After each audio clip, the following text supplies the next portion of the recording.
നമസ്കാരം. കഴിഞ്ഞ ദിവസമാണ് ഹിന്ദു വിവാഹത്തിൻ്റെ സാധുതയെക്കുറിച്ച് സുപ്രീം കോടതി ചില നിർണായക പരാമർശങ്ങൾ നടത്തിയത്.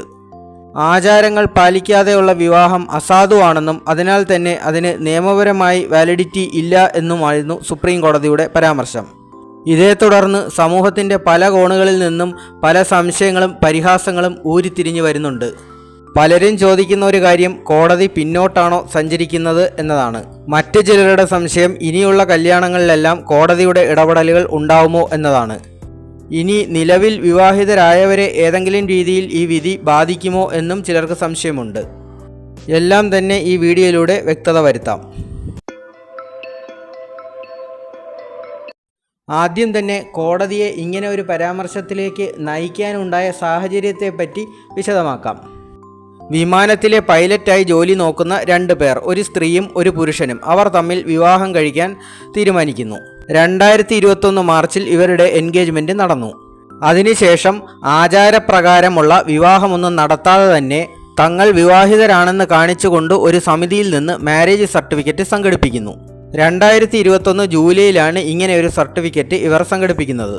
അതിനുശേഷം ഈ മാരേജ് സർട്ടിഫിക്കറ്റ് വെച്ചുകൊണ്ട് ഇവർ UPയിൽ വിവാഹം രജിസ്റ്ററും ചെയ്തു.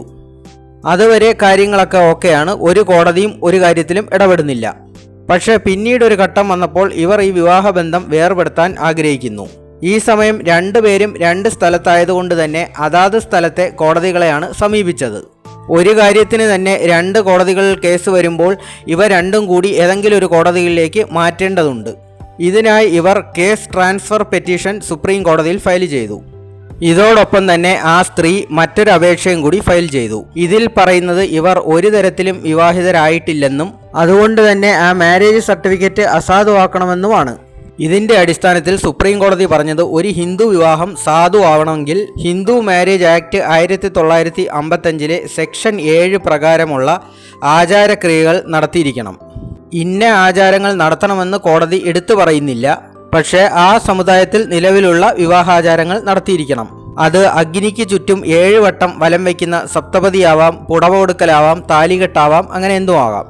കൂടാതെ വിവാഹമെന്നത് ആടാനും പാടാനും തിന്നാനും കുടിക്കാനുമുള്ള ഒരു വേദി മാത്രമല്ലെന്നും അതൊരു പുണ്യകർമ്മമാണെന്നും കൂടി സുപ്രീം കോടതി പറയുകയുണ്ടായി. ഇതാണ് ഈ കേസിൽ സംഭവിച്ചത്. അല്ലാതെ വിമർശകർ പറയുന്നത് പോലെ കോടതി ഒരു 20 നൂറ്റാണ്ട് പിന്നോട്ട് പോയതൊന്നുമല്ല. നിലവിലുള്ള ഒരു നിയമത്തെ പരാമർശിച്ചു എന്ന് മാത്രമേ ഉള്ളൂ.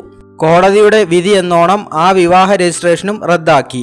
ഹിന്ദു മാരേജ് ആക്ട് അനുസരിച്ച് വിവാഹം രജിസ്റ്റർ ചെയ്യണമെങ്കിൽ ആചാരക്രമങ്ങൾ പാലിച്ചിരിക്കണം എന്ന് മാത്രമേ ഈ വിധിക്ക് അർത്ഥമുള്ളൂ. ഇത് താല്പര്യമില്ലാത്തവർക്ക് സ്പെഷ്യൽ മാരേജ് ആക്ട് വഴിയും വിവാഹം കഴിക്കാം, അതുവഴിയും രജിസ്ട്രേഷൻ നടത്താം. ഇനി ഇതിനും താല്പര്യമില്ലാത്തവർക്ക് ലിവിങ് ടുഗദറിനുള്ള സ്വാതന്ത്ര്യവും ഇവിടെയുണ്ട്. ഒരുമിച്ച് ജീവിക്കുന്നവർ തമ്മിൽ യാതൊരു പ്രശ്നവുമില്ലാത്ത സ്ഥിതിക്ക് എല്ലാ കാര്യങ്ങളും ഒരു ഒഴുക്കിനങ്ങ് നടക്കും. പ്രശ്നം വരുന്നത് പങ്കാളികൾ തമ്മിൽ തെറ്റുമ്പോൾ മാത്രമാണ്. ഈ കോടതി വിധിയിൽ ആശങ്ക പ്രകടിപ്പിച്ചവർക്ക് വ്യക്തമായ ഉത്തരം കിട്ടിയെന്ന് പ്രതീക്ഷിക്കുന്നു. Thank you.